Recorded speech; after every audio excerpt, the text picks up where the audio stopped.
Hello there. Welcome to Metrosix. It's the capital of Delaire. But more importantly for our story, it's a dangerous place. Each of the king's successors in the last 14 years have died trying to sit on that blasted adamantine throne.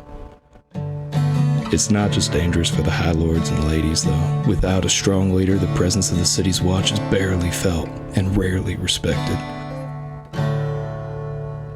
A few areas have found some semblance of stability under a powerful high lord or lady. But there's nothing like that for the Styx. Metrosix 6th District.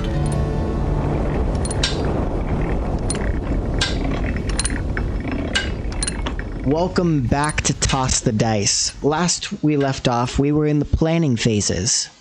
We were testing, Aaron's new hand, and with him feeling fit to use it, what's the plan to steal these vehicles?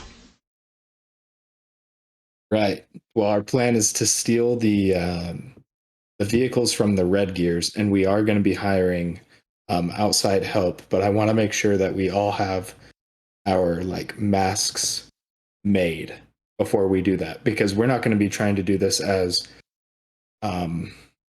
anyone. We want to be a nameless entity right now. We don't want to be recognizable. I do have some concerns. Yeah. I do have some concerns. So, was Piper going to be running it as a legitimate business once she gets the vehicle up and running, with her own face? Without a mask? What she's asking is, once you acquire these vehicles, are you going to be running the, are you going to be using the vehicles as you? Because she's worried that will make it pretty obvious who took it in the long run. Yeah. I think Piper plans on kind of altering the vehicle slightly. She'll probably give him a paint job, make him look more suitable for public transportation, have a name on it, painted a new color, more public friendly, multiple passenger friendly. So she'll probably alter it to her mechanical preferences. And then give it a cosmetic kind of work over, just to make it look more appealing to the public and more friendly for public use. Vehicles in the Styx are rare enough that the conclusion could be drawn that these are still the vehicles. That said, depending on how much time goes in between the two of them, and whether or not the Red Gears are still a thing. So, to outfit these vehicles from the Red Gears with proper power cores, it's probably going to be several months of downtime and progression. So I think probably the way to go is to steal the vehicles and then go from there, because this will be a big blow to the Red Gears. I was about to say that what we really need is we just need them off the streets. We need them out of the hands of the Red Gears. What we do with them after, obviously, can be up for us to decide. But at least getting those out of the hands, because we all saw the potential damage that could be done. Yeah, they can get around town pretty quickly and cause a lot of damage in very little time. Yeah, I definitely agree that they need to go. Right. Yeah, I do have some ideas once we get there for potential ways to kind of mask our involvement, but like you said, I think we'll get there when we get there. Yeah, and you don't know, maybe in 6 months when the vehicles are fully operational, maybe by then you've already dealt with the Red Gears, or you've made friends with them, something, who knows. Plus, we should have fully operational. Go ahead. Well, I was going to say, plus, this group that we're forming now should actually be taking the responsibility of the of the theft. That's under true. this name. And so who's to say that we didn't turn around, sell those to the thieves to fence? You know what I mean? Ooh, good point. Good point. Yeah. It's all about what the kind of rumors you spread. As far as stashing those vehicles, would you like to explain, hun? Right. So, Brendan and I were talking about it, about how to make the lair work, our safe house, so to speak. And the way that we sort of worked it out is that we will have a space big enough already ready for us. Specifically, we were able to decide that because Aaron and I, or Aurelius and Elektra, would have been able to set something up in the sewers. Like, they were basically living down there for a while. Like, they would have had good reason to upkeep that space. Like, we can just say that we have a safe house. The class that Brendan has built for me does get bonuses to safe houses once I hit level 6. At which point I'll be able to upgrade it in certain ways, but that will take a total of 15 weeks downtime anytime I want to upgrade it. Yeah, so specifically, there are some bonuses that scale with her proficiency bonus. So when she levels up 6 levels, you guys will want to tune up your safe house. But for now, you can have a low level safe house. Let's freaking go, Elektra. That's pretty sweet. I'm also gonna get a right hand man who will be able to set up safe houses for me in absentia. So yeah, essentially you've got a sweet Ninja Turtle style massive sewer layer. Money. Yeah. That's awesome. I'm pumped. All right, so I just hope it has an elevator down to Atlantis. That might be a little much, but maybe by level 6. Who knows? Maybe we'll have completed this entire quest by level 6, and we'll be looking for something new. True. That would be nuts. That would be big nuts. I'm down. If you guys can clear all dungeons by level 6, that'd be pretty intense. I've got some difficult dungeons planned for you in the city. So we know that now, heading in. Yes, that's right. Oh boy. Okay. So how are we starting then? You have a place to stash the vehicles. You want to hire some people. The question is, do you want to risk losing a bunch of vehicles and pay less money up front? I will be making rolls and just using the modifiers of the hired help. So you can hire a bunch of folk for about 2 gold, or you can spend 20 gold and for sure get the vehicles out. So you can spend more gold up front to for sure save yourself money later, or you can roll the dice and hope that the thugs can get it done. No, here's what I'm thinking, guys. So I actually have total 18 gold to my name. Elektra, how much you have? I definitely have more than that, but let me see. I should have had my already, but I'm not gonna lie. I thought I already had. Now, Piper has the plan of turning these into transportation for the city, correct? Public transportation. Okay. At a cost, though, no? Or is it free service? I have 21 gold. No, at a cost. We want to be making passive income. Okay. It won't be like an outrageous amount because it is the sticks. People can't afford it. So for the bus type of vehicles, it's like a bus and taxi system.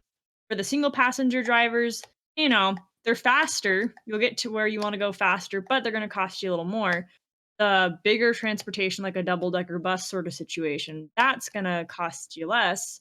Oh, you're also going to get slower. But so you know how Haven has a dead-end job? I do. Yeah, so I was doing the math, right? Yeah. I just some fun facts for you guys, okay? Get this. Right, so you spend about 2 silvers a week to survive. You get paid about 2 silvers a week for that survival. So your boss keeps you pretty poor. There's no room for savings. But assuming you didn't have to eat or stay anywhere, basically, if you didn't have to pay anything and you just made 2 silvers a week, you would be able to afford the power cores to outfit all of the vehicles in a mere 406 years. So if you work at your job for 406 years, 406 just actually. then you can afford to buy, well, the engines for Piper's business. If I remember correctly, it would take me a mere 80 years. Yeah, she makes a lot more money at her job, and she's 80 years for her. Yeah. So Child labor, man. It's great. Oh yeah. Oh, Okay. Yeah. So back to the business though. So we're gonna run this heist. Do you want to spend the extra money and guarantee the vehicles, or are you? Because you guys pooled have plenty of money to do this. Piper has at least 10. I think she's got more than that. I have 15 silver. Okay. Yeah, that's nuts.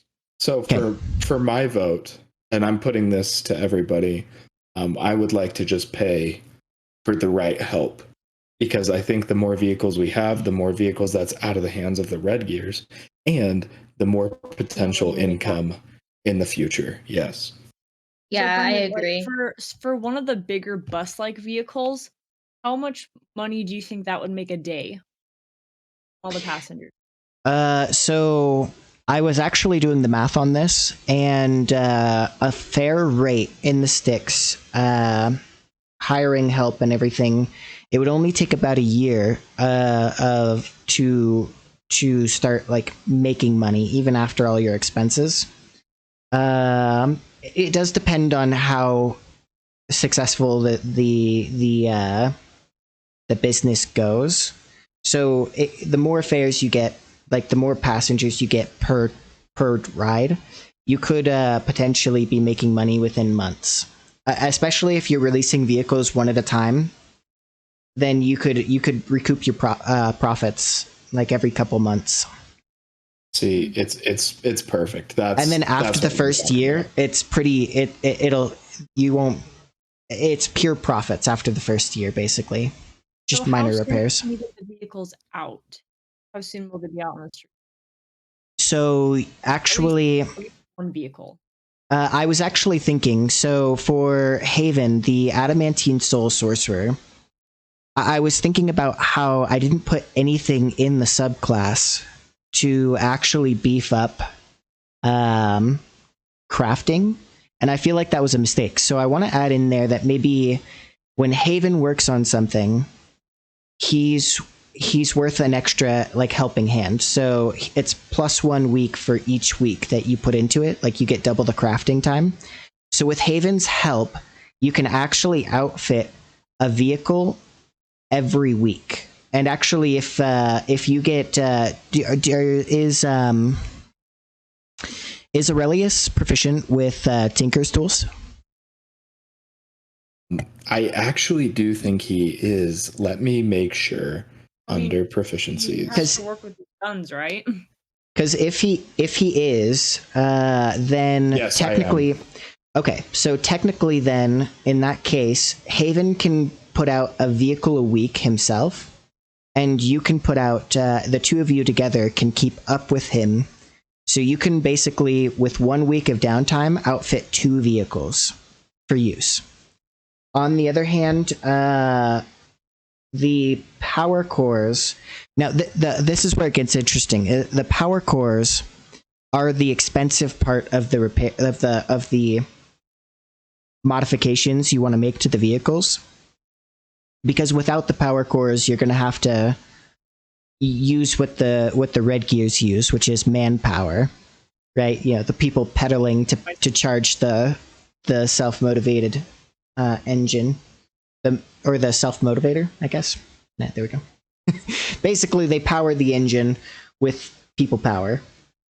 And so in order to make these vehicles capable of taking large loads and not having to hire a bunch of extra hands, that's where you want the engines, and the expensive part is the power core. So there is something to be done for that, because technically you can make a power core yourself, but to do that you would have to fight some pretty strong monsters. More specifically, you would have to fight an air elemental and use its essence to make a power core. So that is on the table if you want to save some gold. However, if you're just gonna spend the gold rather than fight a monster for it, then it would be 200 gold per engine to craft the engines. So interesting. So when it comes to like stealing the vehicles, would there happen to be any power cores there to steal from? Not likely. So the crank hammer, not the crank hammers, I'm sorry. The red gears, they make these junk inventions, and so they're working with very low budget. What they have is scraps and manpower. They don't have high quality materials of any kind. So that's why they don't have any of the power cores, and they just make up for that with the fact that they've got a bunch of membership to pad that lack of high quality materials. Okay, so I've got an idea. I think what we need to do is we need to get Piper her own business.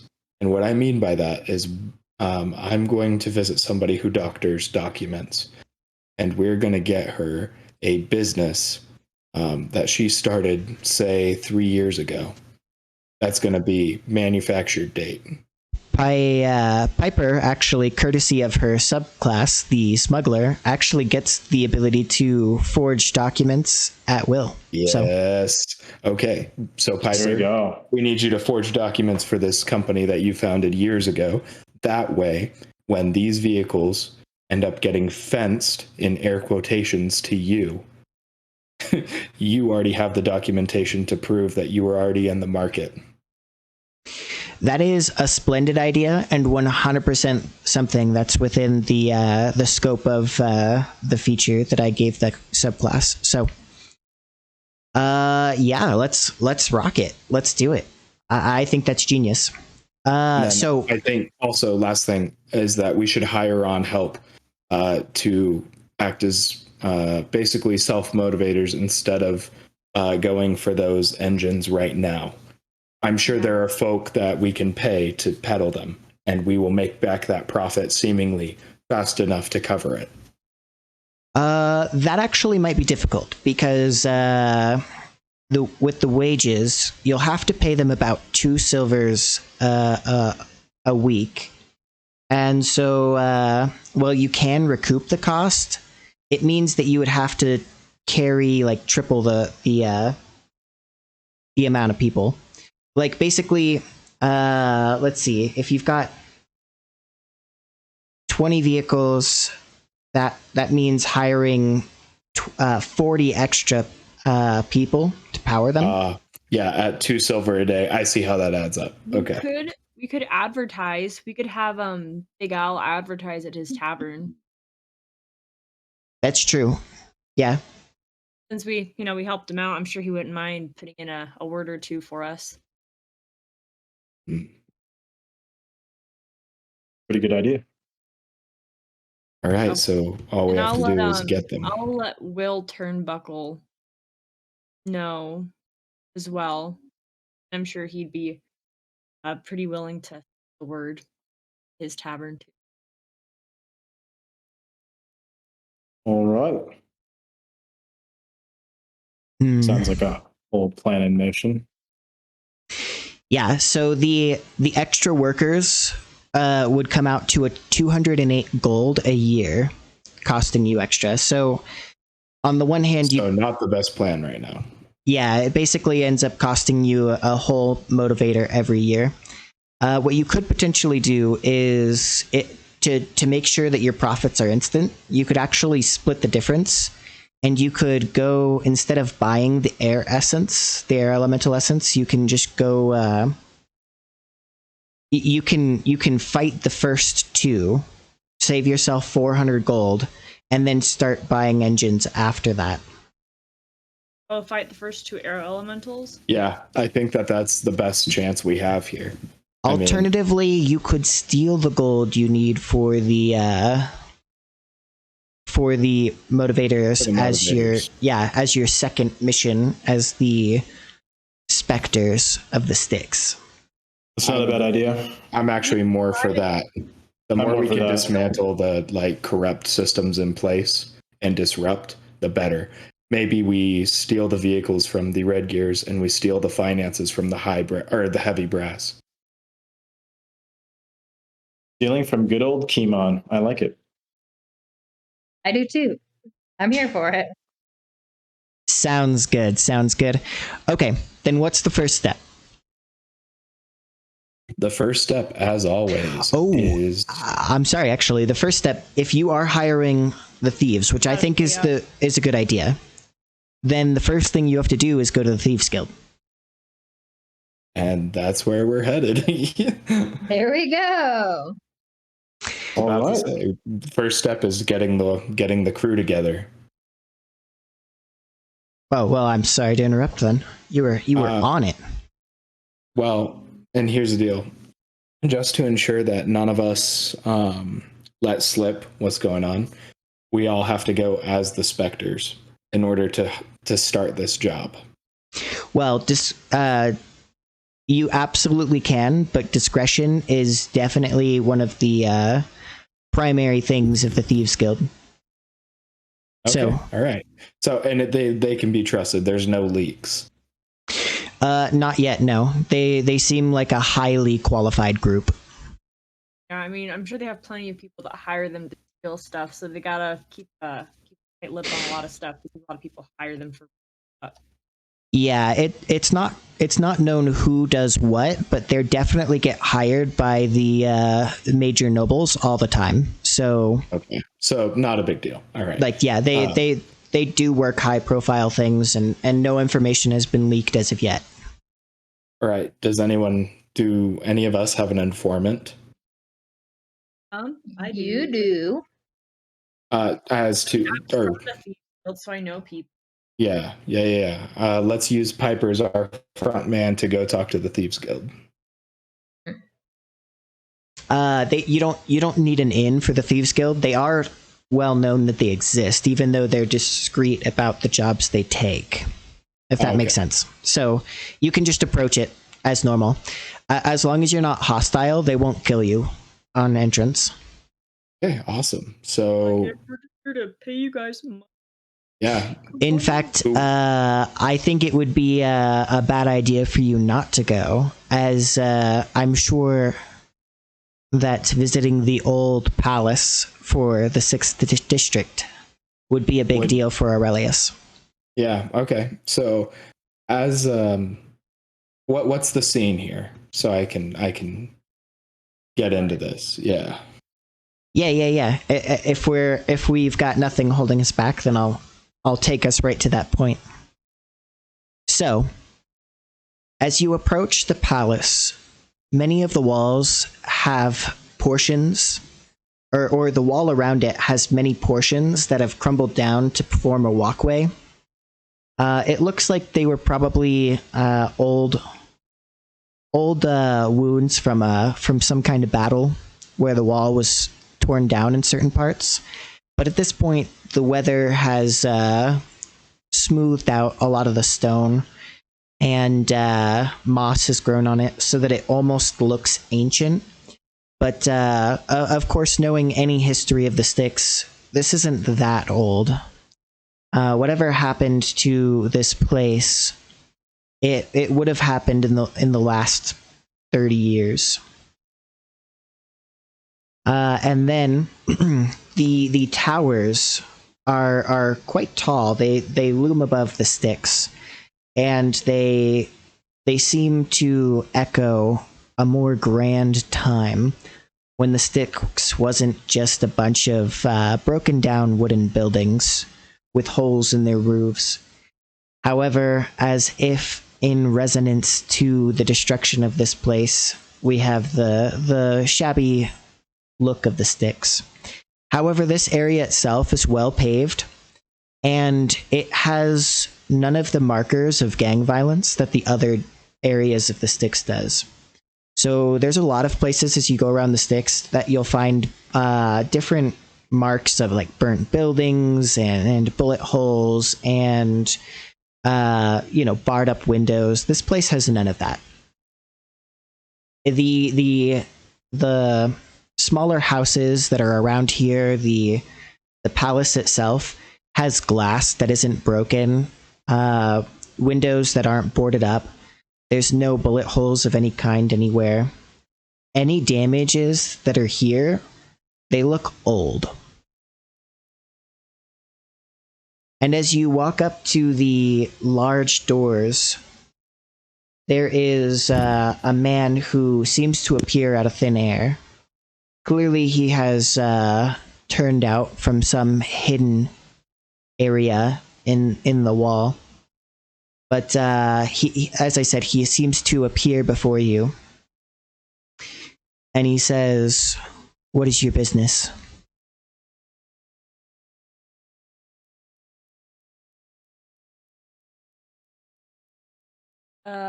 Well, believe it or not, we're here to... Hey, John, it's been a while. How are you? How's the wife? It's pretty good. She's well. Yes. She's well, thank you. Yeah. She's real sweet. I liked her. She is. Can I... listen, this I feel like this is why you don't work here anymore, but like, you're just gonna mention my wife in front of these people? I don't know these people. Don't worry about them. They're also very cool. Well, I'll trust you on that, but still. Goodness, Piper. I wouldn't mention the last unless I trusted them. I'm not quite that blabbermouthed. I have some discrepancy about me.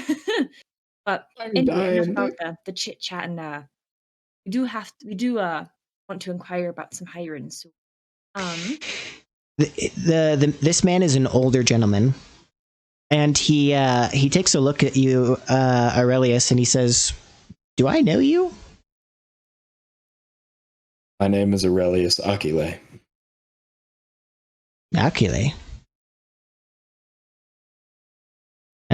You an orphan boy? Yeah, I am. Okay. Yeah, we get a lot of that. Yeah, I'm sure you do. Yeah. I mean, you gotta find hope somewhere. Anyway, come on, guys. Wait, what did you say? What kind of job you were doing? I mean, you were thieves, are you not? Right. But I just want to make sure that you have the kind of job that we're looking for. I got the job if you got the people. Oh, we've got the people. All right, then let's do some business. John. Okay. But what's the job, and how many are you looking to hire? I don't know. Something to work with. Yeah. If I'm gonna take you in, I gotta know what we're working with here. We're gonna rob the Red Gears. Sounds sketchy. Well, specifically, he's being all sketchy about it, but Mr. Ophelis Leader over here is a little paranoid about telling other people his plans, even when they are directly in need of knowing said plans. This but yeah, guy we're looking to standing out front. Yeah, I'm listening. Pull your beans. don't want to lower your voice. There's nobody around. This neighborhood looks largely abandoned. If there's anybody, if there's anybody around, it's just purely members of the Thieves Guild who, again, they're being hired. So, like this area is specifically like cordoned off. So if someone else were to try and enter behind you guys and interrupt this conversation, you're confident, especially you, Piper, because you did work here briefly. I know you've been kind of a vagrant, so you've worked a lot of places, but with your time here, you would know that there's actually guards further back, and anyone who tried to enter and eavesdrop on this conversation would be jumped. Okay, and I want to specify, I apologize, everybody. I totally thought we were talking to a doorman, and then we would do business with somebody on the inside. I didn't know this was the guy. No, this is he's like the guard, so he's gonna make sure of what your business is before he lets you in to talk to anyone big. Got it. He's the bouncer. Yeah. Basically, we just wanted to steal their vehicles. I'm gonna start a business. Oh, I'm glad you're trying to make something of yourself. That's good. Public transportation. Well, it sounds crazy enough for us. Actually, how many are you thinking of taking? I was going to ask you that. How many do we need, DM, to pull this off?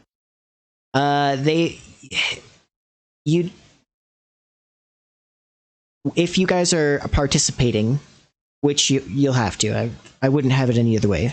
It'd be so boring if you guys just hired people and didn't do this mission yourself. But so with you guys helping, there's a fleet of about 20 vehicles.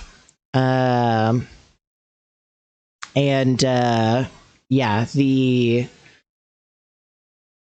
to steal the whole fleet, you'd need 19 thieves. Dang, it's quite a bit. Yeah, and the reason why you need a thief for every vehicle is you would want them to be the drivers, and the thugs you hired would just be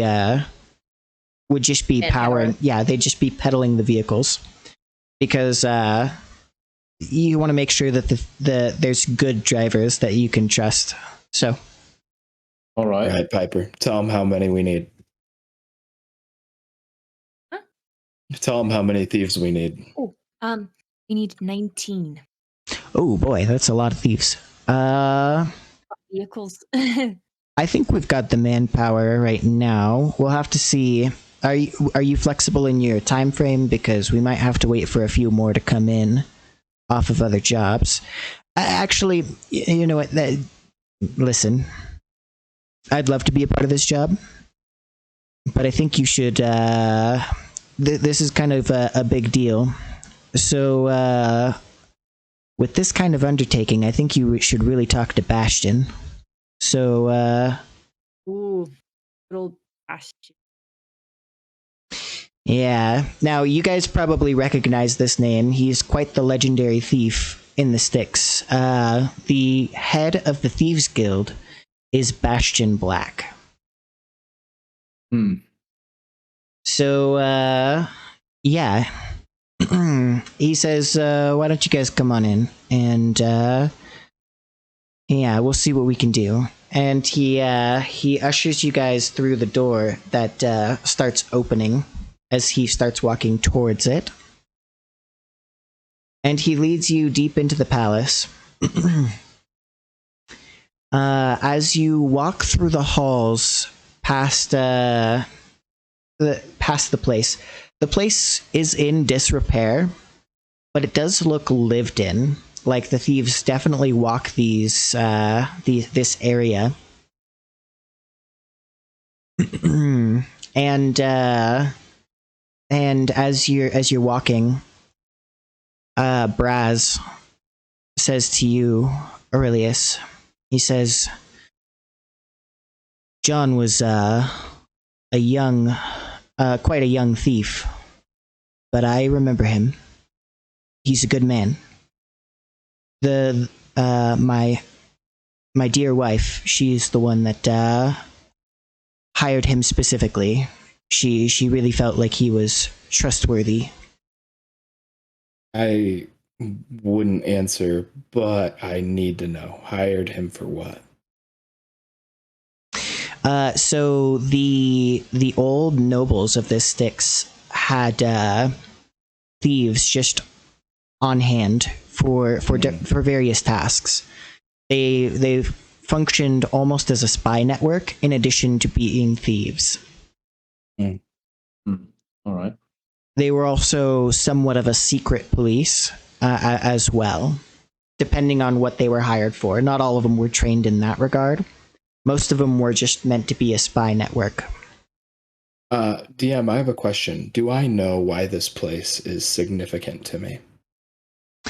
Yes, this actually, the last person to sit on the throne in this district would have been Braz. I see. Yeah, so before his house fell. So as you walk these halls, he looks at the broken place, and Braz, as he talks to you, is far more solemn than he typically is. Usually, when he talks to you, he's pretty angry, grumpy. But right now, it's a more solemn cast to his words. In response, it's setting Aurelius on edge, where just seemingly the memory of this is bothering Braz, and that's bothering Aurelius.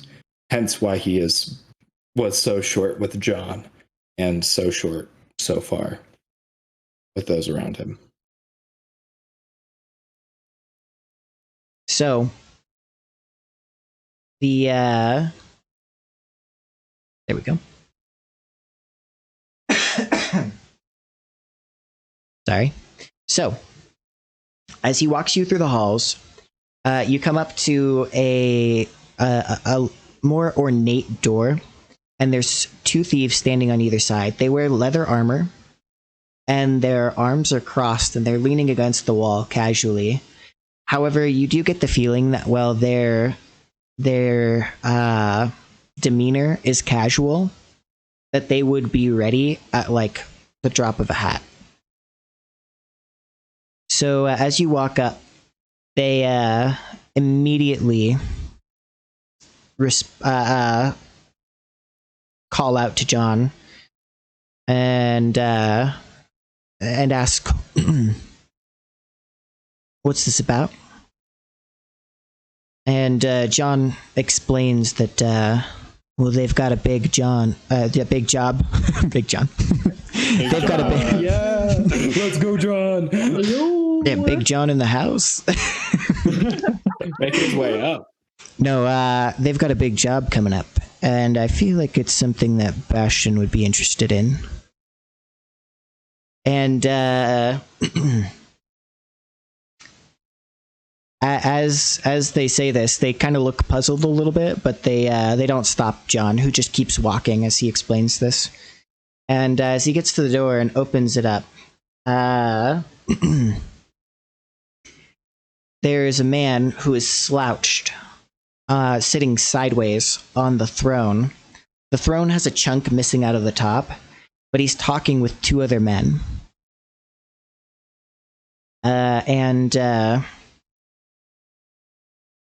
As you walk in, he waves a hand, and they stop talking. And he turns to you and says, "Hey, John. What's with the people?" And John waves to him, and then he motions for you to step forward and say what you're going to say. Oh, hello. Yeah. Hey, Viper, right?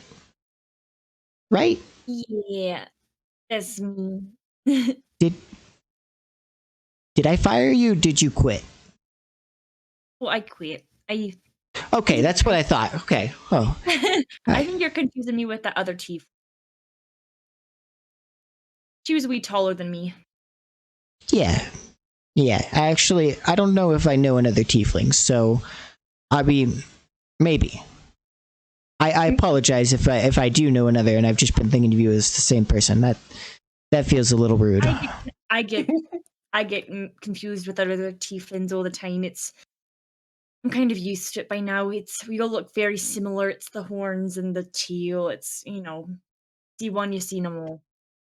Oh, Yeah, I suppose. And that's racist. That's rare.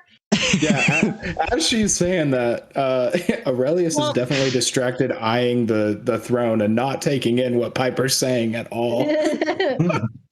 I'm just like, looking around. I don't think she meant it to be that way. I think she's just trying to be like, yeah, I'm just your average tiefling. one of the men who is standing next to Bastion,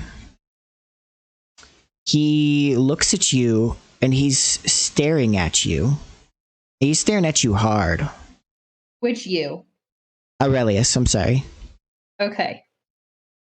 Do we see this, or because I'm he's not trying to hide it. He's pretty obviously staring.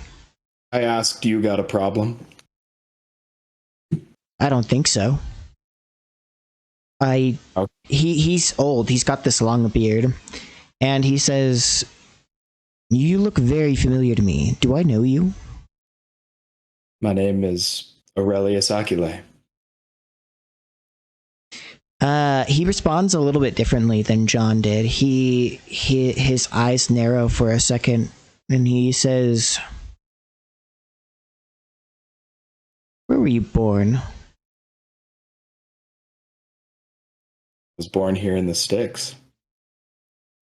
And your father? He's dead. Sorry to hear that, boy. Come on, let's not pretend like there's not a bunch of fatherless kids here in the sticks. I know. Doesn't mean I regret it any less. How do you know me? I don't know if I do. Ask me something only Braz would know. Excuse me?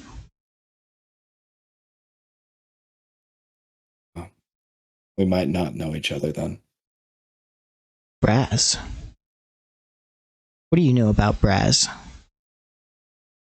I know. You take a few everything. history classes? Everything.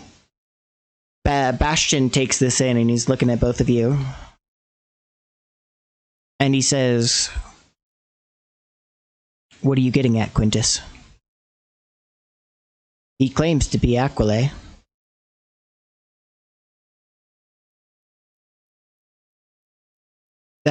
Quintus stays silent and Bastion leans forward and he says, "Are you claiming to be heir to this?" He lifts his arm and looks at the chair underneath him and he says, "Are you claiming to be heir to this throne?" I do claim that throne. Bold, boy, bold. David's looking around and he's just like, what the frick is going on? My father sat on it before you did. However... No, your grandfather would have sat on it. Oh, my grandfather. Okay, yeah, so my grandfather sat on it before you did.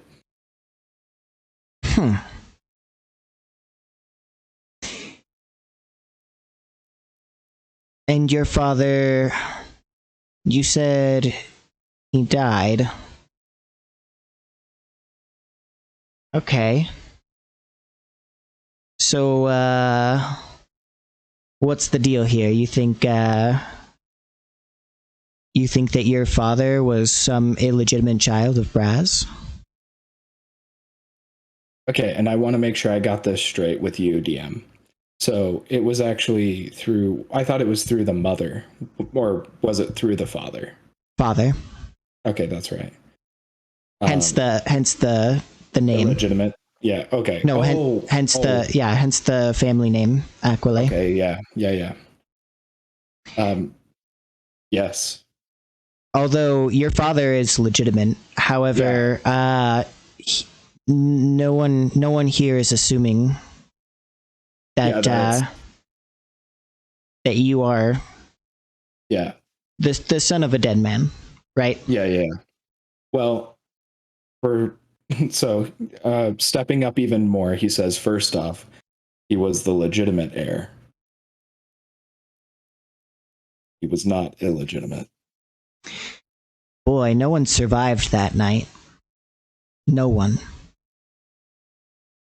And got that right. All three of the thieves are staring at you, waiting to see what your response to that question is. And if I'm, again, I got to check with you. I was escorted out from the castle that night, right? Your father was escorted out of the castle that night by a thief. And by a thief named Quintus? Yes, Quintus would know.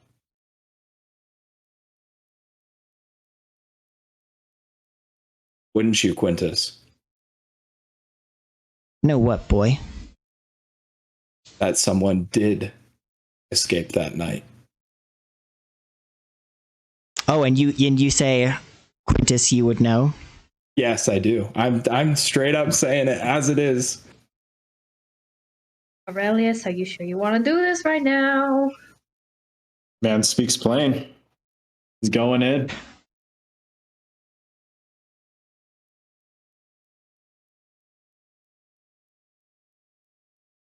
Why'd you ask about Braz? I guess he was my grandfather. Something only Braz would know. Something only All right, Braz boy. would know. I'll play along. I don't know where you get this information from, but I'll play along.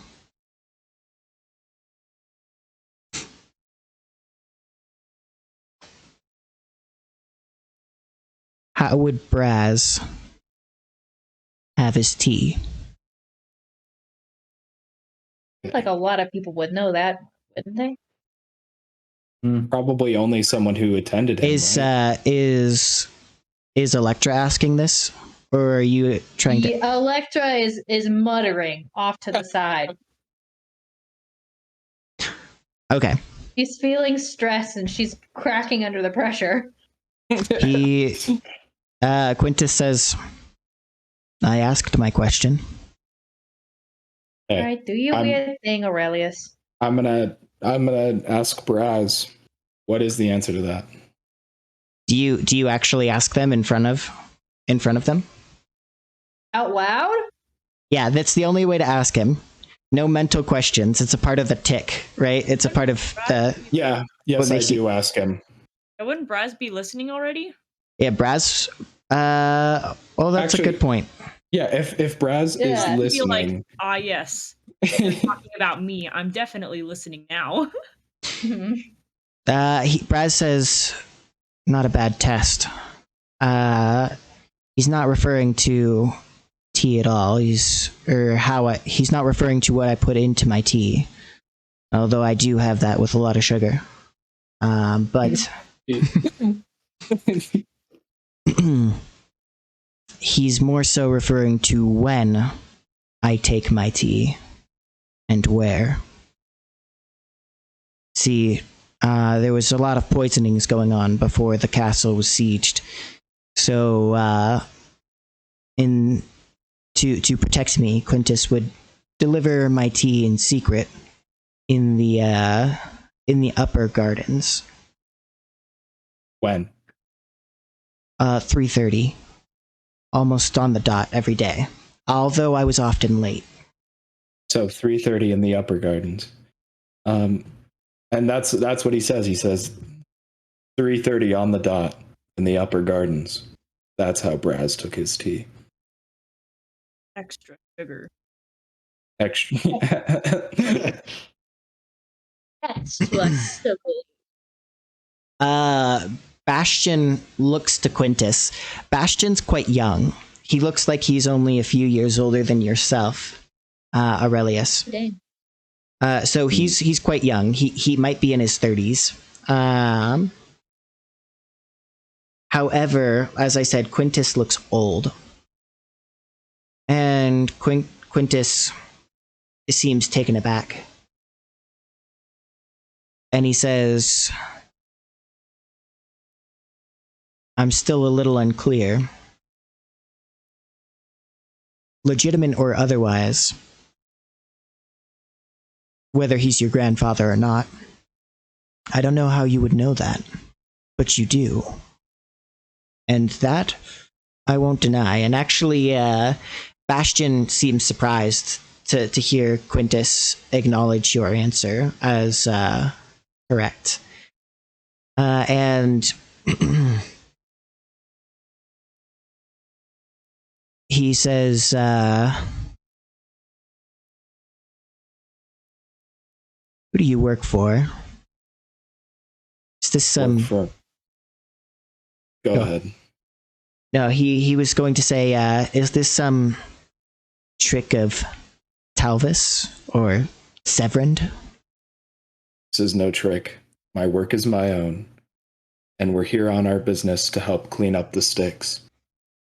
I want to see these people thrive, and I'm so sick of seeing their fight for survival every day. We're going to clean up this town, and we're here to talk about how we can make that happen.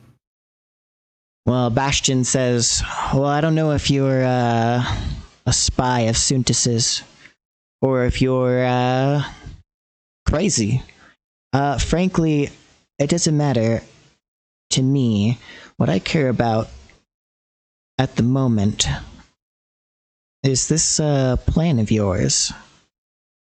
I wouldn't mind cleaning up the sticks. And I'm not gonna lie, boy. He says that he speaks like he's a lot older than he is. Mm-hmm.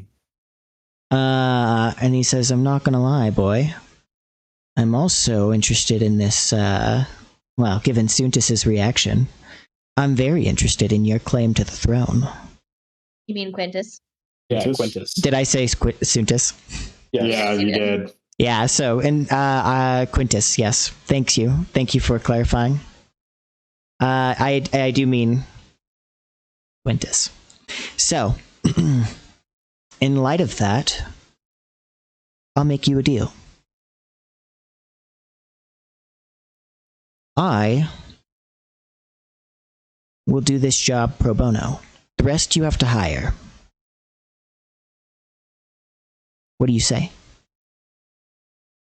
Pro bono? Yeah. For free. Yeah, it means for free. As a favor. Yep. Really? And I turn, because this isn't a dictatorship. What do you guys think? I mean, I'm always here for a discount. You know that, man. Yeah, I mean, functionally. I was thinking that too. I'm like, obviously, Haven's asked pro bono just because he just can't believe what's happening right now. Yeah, so actually, what's the catch? And actually, that's what Aurelius looks at him and kind of questions, like, what's the catch? No catch. Let him be nice. No catch. You're doing me a favor here. I'll be frank with you. I do run a business here.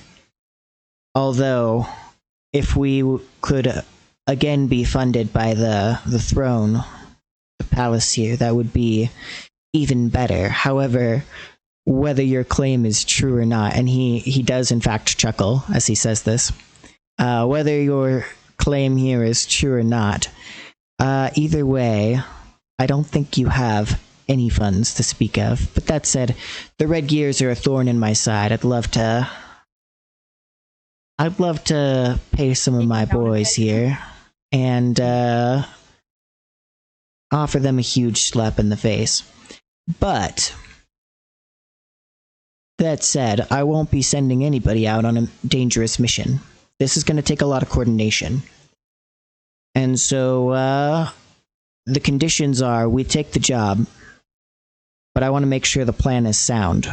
So that means that when you're planning this out, or if you've already got it planned out, I want everything. Blueprints, time it's going down, what everyone's role is, the escape routes, backup routes. I want it all. All right. That's a deal. Pro bono.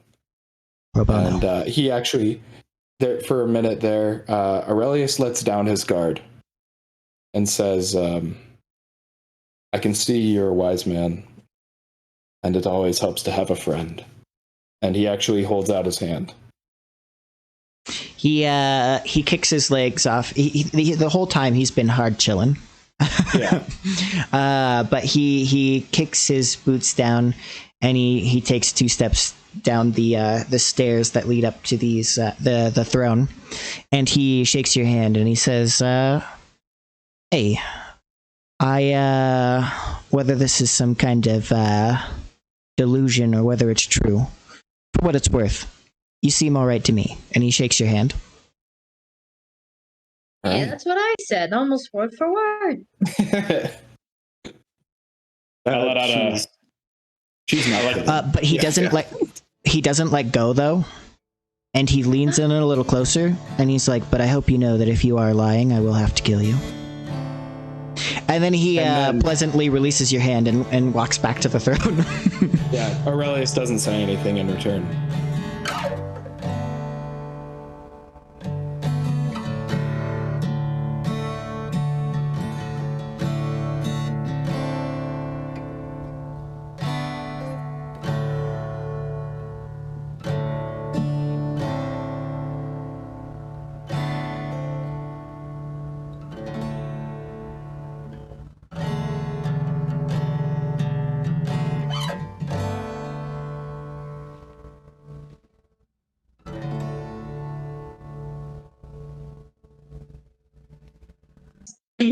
I just realized something. The Yes. perfect theme for this campaign is the bardcore medievalish GTA theme. Oh, no. It's too perfect. It's kind of true though. Yeah. And we're gonna walk away from this mission and be like, mission complete. Like, yeah, but it's like in like a medieval font.